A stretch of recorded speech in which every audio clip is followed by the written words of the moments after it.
First chicken గీ roast కోసం ఉప్పు, కారం, పసుపు, ధనియాల పొడి, జీలకర్ర పొడి, కొంచెం అల్లం వెల్లుల్లి పేస్ట్ వేసి మ్యారినేట్ చేసి పెట్టుకుందాం ఫ్రిడ్జ్లో.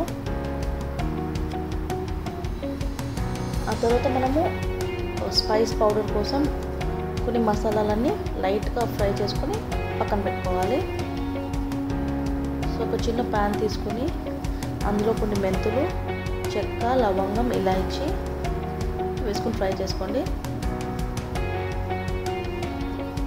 తర్వాత కొన్ని ఎండు కొబ్బరి ముక్కలు,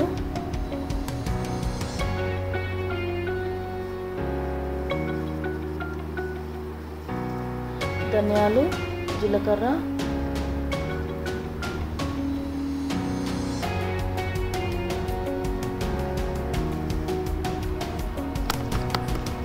గసగసాలు, ఇంకా నువ్వులు లైట్గా రోస్ట్ చేసుకుని పక్కన పెట్టుకోండి. ఆ తర్వాత అదే ప్యాన్లో కొంచెం పెప్పర్కార్న్స్ అండ్ రెడ్ చిల్లీస్ కూడా ఫ్రై చేసుకుని పక్కన పెట్టుకుందాం.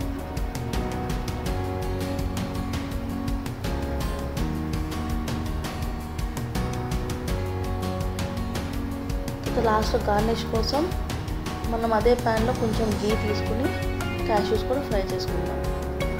ఈ డ్రై ఇంగ్రీడియంట్స్ మసాలా అంతా మంచి ఫైన్ పౌడర్ చేసుకుని పక్కన పెట్టుకోవాలి. దాని తర్వాత క్యాష్యూస్ ఫ్రై చేసుకుని పక్కన పెట్టేసుకోండి. సో ఒక ప్యాన్లో కొంచెం ఆయిల్ తీసుకుని కొంచెం సాజీరా, వీలైతే బిర్యానీ ఆకు వేసుకోండి, కొన్ని ఉల్లిపాయలు, టమాటా వేసుకుని ఫ్రై చేసుకోండి. కొంచెం ఉప్పు కూడా వేసుకొని ఫ్రై చేసుకోండి. దాని తర్వాత మ్యారినేట్ చేసిన చికెన్ అంతా అందులో వేసేసి బాగా ఫ్రై చేసుకోవాలి.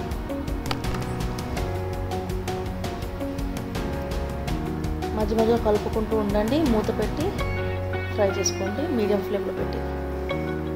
ఒక 10-15 మినిట్స్ తర్వాత చికెన్ బాగా కుక్ అయిపోయాక ఆ నీళ్ళంతా ఎవాపరేట్ అయిపోవడానికి మూత తీసి ఫ్రై చేసుకోవాలి.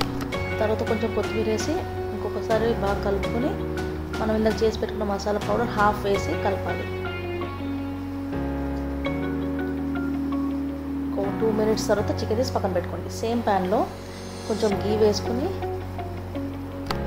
కరివేపాకు, గ్రీన్ చిల్లీస్ అండ్ గార్లిక్ ఒక 2 మినిట్స్ ఫ్రై చేసుకుని అందులో పక్కన పెట్టుకున్న చికెన్ని ఇందులో యాడ్ చేసేయాలి.